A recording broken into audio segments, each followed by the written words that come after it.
Welcome to Section 2 of Module 9 Message Sequencing, organizing your story and strategy in the right order.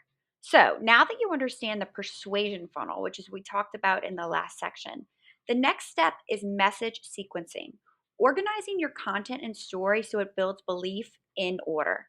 Because persuasion isn't just what you say, it's the order you say it in. If emotion is the why, sequencing is the when. Think of sequencing as choreography. Each message has a purpose, and the timing determines whether it lands or it gets lost. Here's how I think about it: the right message delivered too soon feels like pressure, the right message delivered too late feels irrelevant. The right message delivered in sequence feels like trust. And as we know, if we've learned anything from this course, trust is everything.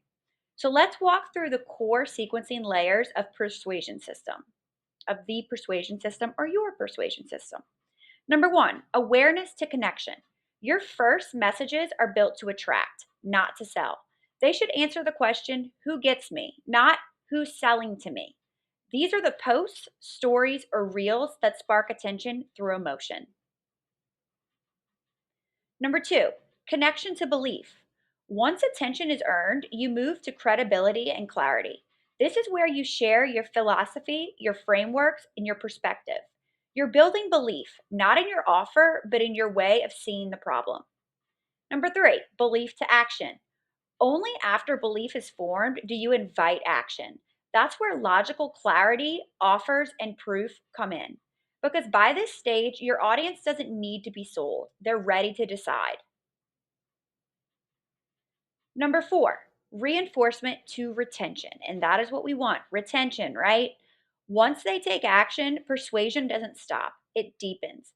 Retention is emotional reinforcement, reminding people they made the right decision and strengthening their connection to your brand. That's how message sequencing creates compounding trust. It's not one post or launch, it's the emotional order of everything you say. When your audience moves through your system in this sequence, their trust builds with each message instead of resetting. That's persuasion at scale.